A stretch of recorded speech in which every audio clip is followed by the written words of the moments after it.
to this Wednesday live session of our group Friendship Skills 4.0 for this digital age. I want to speak with you about our week's topics, how to get to know new people. Let's wait a few seconds, maybe someone is going to join. Yeah. Last week, I had an amazing live session with live coach Martina Putney about the topic how to be a parent and a friend for our children. I really, really loved the discussion with her, and I hope I will repeat this conversation with Tina in the future as well. I'm looking really forward to it. This week is just me again, but we stay on the topic making friends, but this time not our children or parents, but new people. Random people or pre-selected ones, that is things we're going to discuss. I made some research about the topic in the World Wide Web and I prepared some notes, so thank you all for joining this live session or watching the video afterwards. Uh, please like and share it so that we can reach a larger audience. That would be great. That would be that I would enjoy that you spread my video as well. I prepared a little poll. I have to look it up. Here it is. I prepared a little poll so that we get an idea about where you get to know new people. I wrote a few options for. I'm sure there would be other relevant ones, but I took them from our discussion so far, and the poll just allows maximum 4 options anyway. So I will activate it now. I'm looking on my bigger screen, but it's a small screen.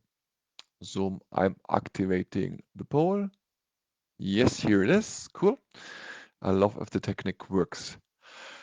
Our topic, how to get to know new people, has actually 2 dimensions. The first dimension is how to meet new people, so which means where to meet them and how to address them. And the second is about how to get closer to them, make them a friend, or not a friend can also be an outcome of that. Making friends is about interacting and bonding with people, and therefore to make friends we must meet new people. Or we interact with people we already know, but they have been new people as well before, so therefore it starts somehow with new people. And making a friend is about a series of interactions with a person until we consider us friends each other. So it's not just one meeting or 2 meetings, it's a series of getting to know each other. That doesn't work every time, of course, because with some people we might just not get along very well. We just don't like them or they don't like us. Can also be a opposite direction.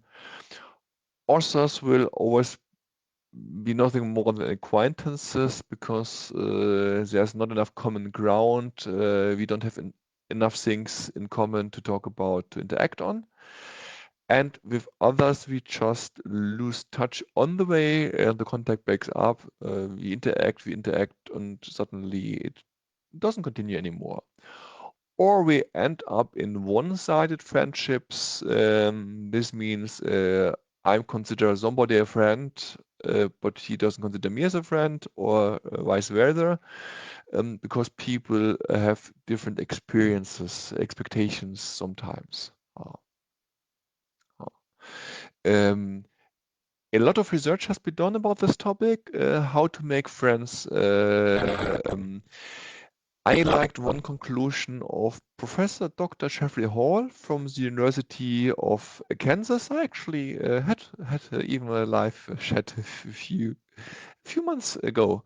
Uh, he researched the question about how long it takes to make a friend. It was a survey with some conclusions. First, to make a casual friend, it takes 50 hours of interaction with someone. To make a friend, it's even 90 hours of interaction. And to make a close friend, it takes over 200 hours. Of course, there are only average values from the people participating at the survey. So you might be able to make a close friend even in half an hour, but of all people participating, it was over 200 hours. If we interact with someone every week for half an hour, it takes 400 weeks to consider him or her a close friend. That would be over 7.5 years. That's quite a while.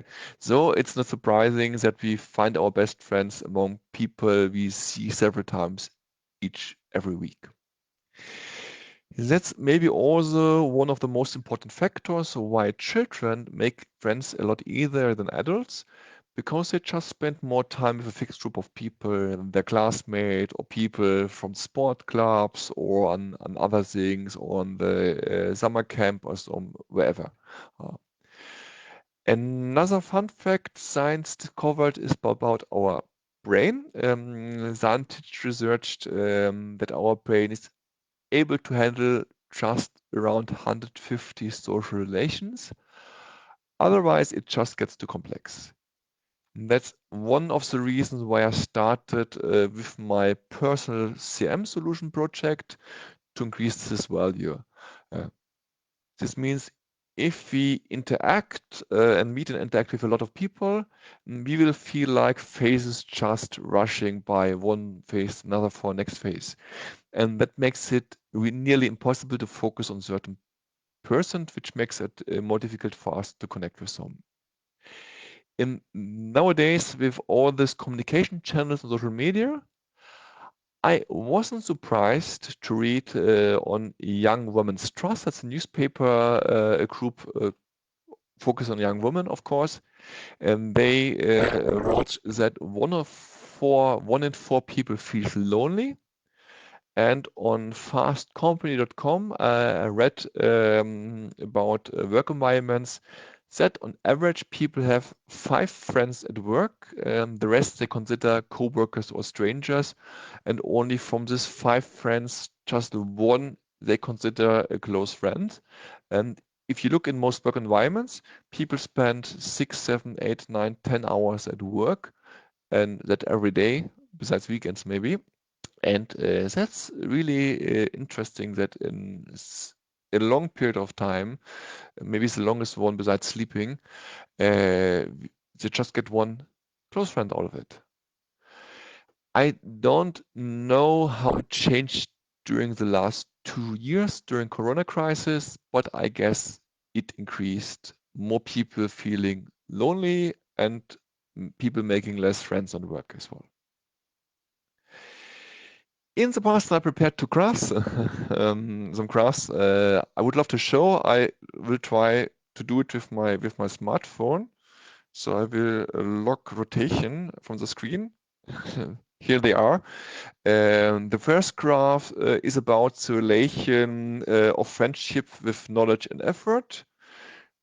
Down there you see effort that you invest in a person, and on the other side it's knowledge about the person. And to get to know new people and make some friends, we need effort and knowledge to improve our relationship. We need knowledge about his or her situation, interest, wishes, dreams, and also about our common history to use it in our conversation and communication. And we need to invest time. This means effort. This means time to use this knowledge to improve our relationships. So to interact with people. Being a good listener is one factor of that. And if you combine this effort and this knowledge, we will cause a deeper bonding and therefore a shift of the relationship from people we just know, an acquaintance, to a friend, to a close friend. The other graph is about content and communication. The one axis, the downsides, is social closeness of the person to us, and the other axis is our own emotional relation to a topic. And you see, if we are just a little involved with a person and we don't really like the topic, it's one ear in and one ear out with information. That's why it's hard to relate to a topic, to speak about the topic. So if we just are a little involved with a person, we won't reach bonding during conversation if we are not interested in the topic. That's why I prefer to speak with new people about topics we both like, we both enjoy, or at least if he or she can really excite me for that topic. So if you try to speak with me about certain topics, it's just not impossible to excite me because I just don't like them. But I think that's something for everybody. I think that's all the reason why a lot, especially introverts, have problems with small talk. I have to check my internet connection. Let's wait a few seconds if my internet connection works again. I got an error message from my dashboard. Action needed, dismiss.